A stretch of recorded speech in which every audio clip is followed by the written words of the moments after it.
Hello friends, my name is Urmi और आज बात करते हैं नॉमिनेशन स्पेशल एपिसोड की।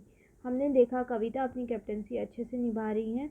जैसे उन्होंने आते ही अपने दबंग अंदाज में घर वालों को अपनी ड्यूटीज़ बताई और सबकी परेशानी अच्छे से समझी और सुनी। फिर जैसे ही बिग बॉस ने स्मोकिंग जोन के लिए शार्दुल को टोका तो कविता ने उन्हें घर के नियम सिखाए। उन्होंने पवित्रा के लिए भी कहा कि वो ऐसे लोगों को अपने घर के बाहर भी खड़े नहीं होने देती, जो कि कविता ने उन्हें सही आईना दिखाया। जब से पवित्रा घर में आई हैं, या तो वो घर वालों के पीठ पीछे गालियाँ देती है, बड़ी बड़ी बातें करती हुई दिखती हैं, लेकिन उन्होंने घर में अब तक कुछ उखाड़ा नहीं है। कविता ने जिस तरह से उनको उनकी जगह बताई कि वो घर में कोई तुर्रम खा नहीं है, और उनकी गलतफहमी को दूर किया। और बेचारे शार्दुल चुपचाप कविता के बगल में बैठ गए। वो बहुत ही फ़नी मोमेंट था।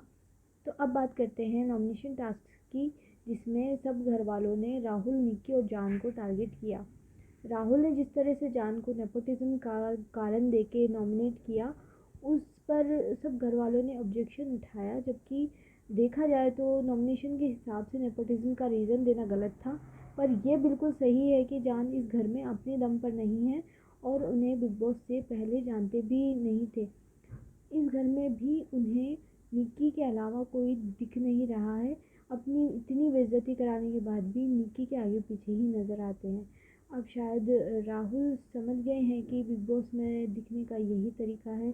जैसे कि कल के प्रोमो में भी दिख रहा है कि उनका फिर घर वालों से कोई पंगा हो गया है।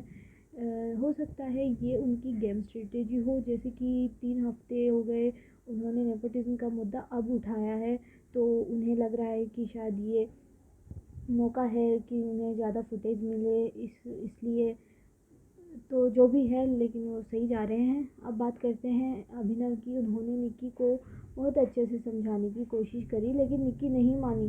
फिर उन्होंने अपने ही अंदाज में निक्की को इमिटेट करते हुए नॉमिनेट किया। अभिनव अब खुलने लगे हैं और अपनी बातों को सबके सामने रखने लगे हैं। फिर कविता एजाज को नॉमिनेशन से बचा लेती है, जिससे पवित्रा को बहुत बुरा लगता है और वो कविता के पीठ पीछे बुरा बोलने लग जाती हैं।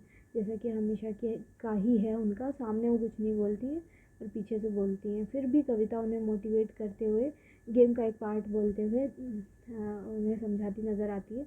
अब फाइनली जो नॉमिनेट हुए हैं वो हैं राहुल, निक्की, जान और पवित्रा। अब इन्हें कल से रेड जोन में रहना होगा।